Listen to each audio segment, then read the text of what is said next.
Hey there, I'm Adrienne, your go-to guide on this empowering journey to self-love and authenticity.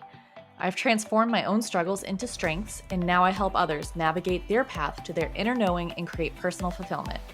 On this show, we're not shying away from tough conversations.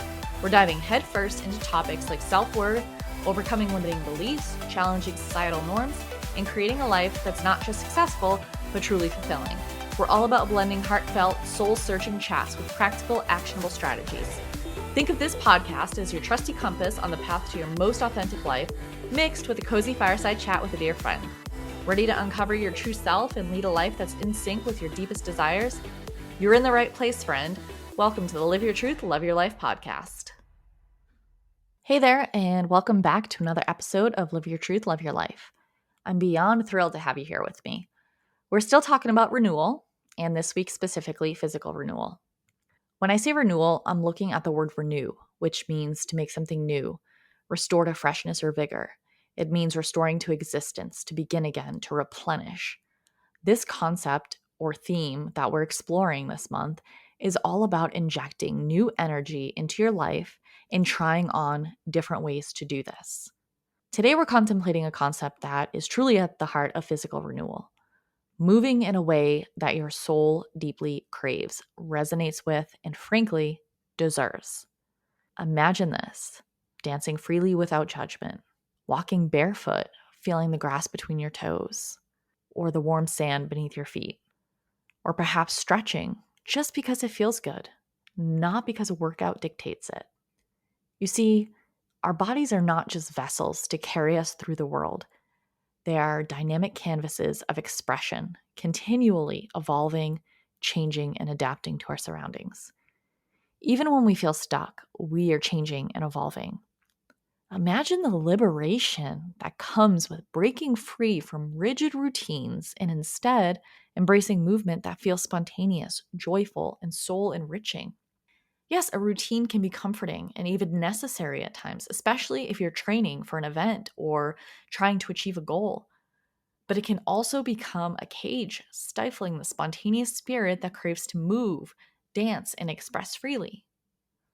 So, what does it look like to move the way your soul likes to move? Well, it's a personal journey, but I'll share what I've come up with for myself. For me, soulful movement is dance. Let's be clear. I don't dance conventionally well, but I like to think I've got the moves. I like to think I've had them since I was a kid. And that's just it. When I was a kid, even through middle school, I made up dances by myself and with friends. I created choreography for I Want to Dance with Somebody and How Will I Know, both by Whitney Houston. This was in the late 80s, and I was around 5 years old when I was doing this. I had two friends that I grew up with, and we called ourselves the Fly Girls. We dressed up in my grandmother's slips and created dance routines for our families. Even in middle school, me and two other friends made up a dance routine to NSYNC's Tearing Up My Heart. We recorded it and actually sent it to them. That's embarrassing. But, anyways, still today, I dance around my house to the music that's playing in the background or that's playing in my head that only I can hear. When I dance, I feel free and I feel happy, and that's why I do it. I don't do it for anyone else. I don't do it because I look cool, because trust me, I don't. I do it for me because of how I feel when I'm doing it and how I feel when I'm done. When I'm traveling, which is also something I absolutely love doing, soulful movement looks a little different. It's all about taking in my surroundings on foot, walking as far as my feet will take me, soaking in the new area and the new culture. That feeds my soul. If there's water, I want to kayak. There's a good chance I'll throw myself into any water, especially cool down if I've been walking or hiking all day. But I love gliding over water, especially in a place I've never been. It's just a really unique way to see somewhere. These are the things that I crave when I'm traveling. Do you know what kind of movement you crave? What kind of movement you desire? Have you thought about it? Now, you might wonder, what's so special about the idea of soulful movement? Well, when we move the way our souls naturally lean towards, we tap into a deep well of joy, of freedom, and authentic expression, which doesn't just benefit our bodies, but it seeps into every aspect of our lives. It's one thing to talk about soulful movement and another to incorporate it into our daily lives. So I invite you to consider how to incorporate just 5 minutes of movement that lights up your soul into your day. Maybe you're chasing your dog around the yard. Maybe you're playing a sport by yourself or with one of your kids. Maybe you're dancing around your house. You're doing some slow yoga. You're swimming, riding a bike for the sake of riding it, not because you have to log some miles.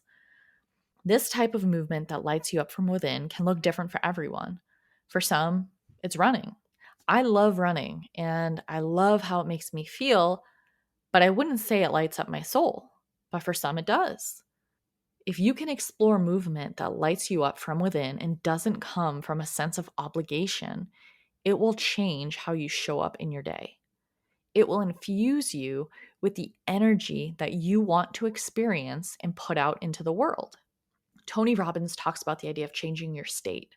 This might involve dancing, it might be jumping up and down, but it usually involves moving your body in a way to get you breathing a little heavier, get your heart beating faster, because that will change your energy. Changing your energy is changing your state. I want to encourage you to take this weekend to really lean into this practice. Think about different ways that you could move that light you up. Try some different things on, right? Like when you go shopping for some clothes, right? Try on some different outfits, see what you like, see how it fits. Do that with movement. Try a few things out. Maybe it's something you've done and you know you like, or maybe it's something you've never done before. Just give it a whirl. See how you feel. I would love for you to engage with me and the community by sharing your experiences across the social platforms or on Facebook, Instagram, YouTube. You name it, we're on it. So let's support and inspire each other to live more joyful, free, and authentic lives. Remember, there's no right or wrong way to move. It's all about what brings you joy. It's what lights up your soul. Until next time, let's keep moving, keep exploring, and keep figuring out ways to love our lives. That's it for today's episode, my friends. Thanks so much for joining me on the Live Your Truth, Love Your Life podcast. To get even more out of today's conversation, don't forget to swing by the show notes and download your freebie. Want to keep the conversation going? I'd love to hear what spoke to you most today. Head on over to my Instagram at Live Your Truth, Love Your Life and drop me a comment. I'm always excited to connect and learn more about you. Remember, the journey towards living your truth and loving your life is a rewarding one. New episodes are dropping each Monday and Thursday, and I can't wait for next time. Until then, have a fantastic week.